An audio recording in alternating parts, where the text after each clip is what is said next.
First off, I'm going to give all glory and praises to Yahweh, by Hashem, Yahweh Shah, Barakatham. All glory and praises to our Heavenly Father and His only begotten Son.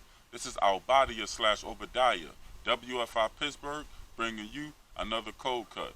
Alright? So with that, it ain't no need to prolong this thing. Let's just get right into it, Israel. You know how I roll. Hey, it's straight to the point with me. It's the book of Sirach. We're going to start there. Chapter 2, verse 1. My son, if thou come to serve the Lord, prepare thy soul for temptation. What does that mean? I mean, as soon as you find out that you're an Israelite, you blacks, Hispanics, and Native Americans find out that you're an Israelite, right? He's telling you, when you come into this thing right here, prepare your soul for temptation. Because this is a battle. This is a war that we are in, man. A lot of our people don't take it serious enough, right? I'm going to read it one more time, Mark. It's the book of Sirach, chapter 2, verse 1. My son, if thou come to serve the Lord, prepare thy soul for temptation. Prepare thy soul for temptation. Now, we're going to get into some things that tempts your soul, right? That you battle with, far as the spirit and the flesh, right? So let's get into it. It's the book of Revelations, chapter 18, verse 4. I got to take it there. Revelations, chapter 18, verse 4. And I heard another voice from heaven saying, come out of her, my people, that ye be not partakers of her sins, and that ye receive not of her plagues. For her sins have reached unto heaven, and God hath remembered her iniquities. Rewarded her even as she rewarded you, and double unto her, double according to her works, and the cup which she hath filled to her double. Now we got to break this down, Israel, because remember, when you come into this truth right here, prepare your soul for temptation. Let's talk about it. Book of Revelation, chapter 18, verse 4. And I heard another voice from heaven saying, come out of her, my people, that ye be not partakers of her sins. This is talking about America. Mystery Babylon is known in the Bible as America, USA, United States. This is Babylon to great. Other words, Mystery Babylon. Now God is saying, come out of her, my people, that you be not partakers of her sins. We battle not against flesh and blood, Israel, right? So he said, come out of her, my people. Come out of what? He's telling us to come out of her so you be not partakers of her sins. So he's telling us to come out of the sins of America or Mystery Babylon. That's what he's telling us. What are some sins that Mystery Babylon is known for? Mystery Babylon is known for, a lot of our people partake in their philosophies, right? Their customs, which going into their holidays, right? Their religions, right?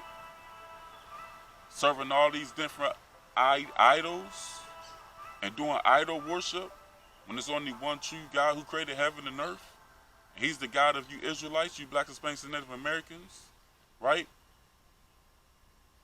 Come out of the sins of America. Don't be partakers of her sin, man. Come out of the ways of America. Right? Another military chopper. Sound like it. Oh no, it ain't Slovakia. So let's get into it. Revelation chapter 18, verse 4. And I heard another angel.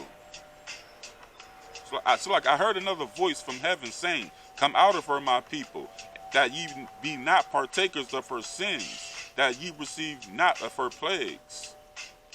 For her sins have reached unto heaven, and Yahweh have remembered her iniquities. So the Lord ain't forgetting none of the iniquities that America have done. The rape, the rob, the murder, right? the castrating, right? The pollution, the dark ways of these wicked people, man, right? That covet fields, that take lands by force, that kills with the sword. These are some of the things that the Lord is telling us not to partake in, Israel. Don't be caught up in that deception. Don't have that lying tongue, right? That's what we get law, statutes, and commandments for, right? So we can come out of the ways of America, the philosophies of America, the religions, right? The customs, your holidays, right? We got to come and step away from this stuff. Don't follow this madness, right? People was caught up in whoremonger. They didn't pass the bill on man, woman on woman. That goes against a lot of, that's an abomination in the Lord God eyes, right? It's time to come back to who we are and come back to keeping God's laws, statutes, and commandments and follow the instructions that's in this book that was given to us as a people. It was handed down to our forefathers all the way up into us to now and today. And we got to take heed and get into this thing. I'm going to read it one more time and we're going to move on. This is the book of Revelation, chapter 18, verse 4. And I heard another voice from heaven saying, voice from heaven saying, come out of her, my people, that ye be not partakers of her sins, and that ye receive not of her plagues. For her sins have reached unto heaven, and Yahweh have remembered her iniquities. The Lord has remembered her iniquities. So we're going to go to Romans, chapter 12, verse 1. Romans, chapter 12, verse 1. It's the book of Romans, chapter 12, verse 1, and let's see what it says. I beseech you, therefore, brethren, but the mercies of Yahweh, that ye present your bodies as a living sacrifice, holy, acceptable unto God, which is your reasonable service. We out here doing our reasonable service on the highways and hedges. We out here doing our reasonable service on the computer, waking our people up. Right? The same way you getting edified now, right? We got to present our bodies as a living sacrifice to the Lord. Because we out here in the midst of battle. We out here in the midst of war, right? That's what it is. I'm going to get the book of 2 Maccabees, chapter 7, verse 2. It's the book of 2 Maccabees, chapter 7, verse 2, and it reads, but one of them that speak first said, thou wouldest thou ask or learn of us? We are ready to die rather than to transgress the law of our Father. Let me read that again. It's the book of 2 Maccabees, chapter 7, verse 2. But one of them that spake first said, thus, what wouldest thou ask or learn of us? We are ready to die rather than to transgress the laws of our fathers. And that's what's supposed to be in your mind. We out here presenting our bodies as a living sacrifice for the Lord. We ready to die than to break one of his laws, right? Now is that to say that we all are perfect? Some of us are.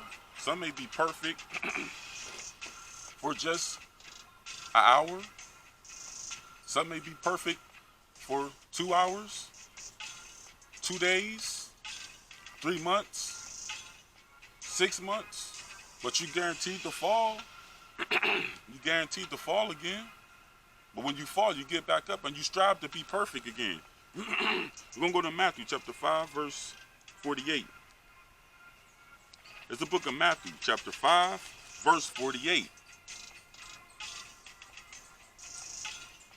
And it reads, be ye therefore perfect, even as your Father which is in heaven is perfect. Now this is Yahweh telling us to be perfect.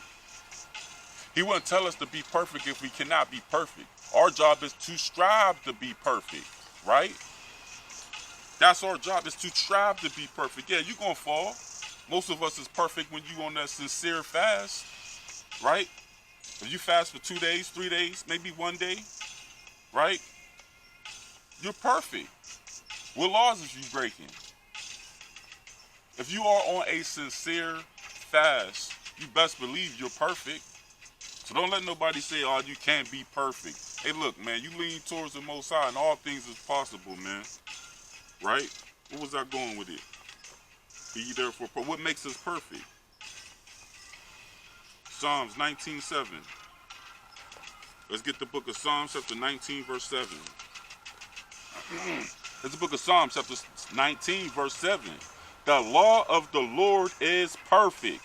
The law of the Lord is perfect, converting the soul. The testimonies of the Lord is sure, making wise the simple. So the Lord told us to be perfect. So yes, you can't be perfect because God's laws makes us perfect, right? Hey, let's just keep it 100. But first you got to repent. And not only that, as we read, we got to go back to Sirach chapter 2, verse 1. Sirach chapter 2, verse 1. My son, if thou come to serve the Lord, prepare thy soul for temptation. My son, if thou come to serve the Lord, prepare thy soul for temptation. Set thy heart aright, and constantly endure, and make not haste in the time of trouble. Cleave unto him, and depart not away, that thou mayest be increased at the end. We may be increased at the end, right? We got to endure this thing to the end, Israel. Point blank, period, right? And now let me get it in the book of Matthew chapter 24, verse 13. Matthew 24, verse 13. And this reads, but he that shall endure unto the end, the same shall be saved. Right? That's what we want. That's what every brother and sister should want. We all should be chasing the same thing. That's the kingdom of heaven. Point blank, period. And we got our Bible, which is our guidelines to get us there. Right? Let me get the book of what I want. 2nd Ezra, chapter 7 and 6. 2nd Ezra, chapter 7, verse 6. It's the book of 2nd Ezra, chapter 7 and verse 6. And it reads, there is also another thing. A city is built and set upon a broad field, and is full of all good things. The entrance thereof is narrow, and is set in a dangerous place to fall, like if there's were a fire on the right hand, and on the left a deep water, and one only path between them both, even between the fire and the water, so small that there could but one man go there at once. So this is telling us that in order to get the kingdom of heaven, you got to do the work. You got to study to show yourself approved. You got to make your calling and election sure, right? You can be guided by men. You can have help from your brothers. But it's up to you. You got to make that decision. You got to make the decision if you're going to keep falling short with the same sin or numerous of sins. It's up to you if you're going to put these sins away. It's up to you if you're going to be lukewarm or not, man. This is your soul on the line, man. I want my riches. I'm chasing my riches. I know what I want. I'm not confused no more. I know what I'm here for now, right? But for you, those that's lost, man, you got your brothers here with you. But it says, this only, the route is so short that, and one only path between them both, even between the fire and the water, so small that there could but one man go there at once. We can't hold your hand. We can't walk you through the gates of heaven. This is the individual walk when you get judged. That's what it's talking about. Judgment is judgment for everybody individually, right? We can't hold your hand. We can't help you. We can't save our moms or our loved ones that are immediate family. We all are family. We forget that. I used to only have love for my immediate family. Now I love all my brothers and sisters, even if I don't know them, because they truly my brothers and sisters, man. And they're in a dead state. They don't know no better. We all been there before.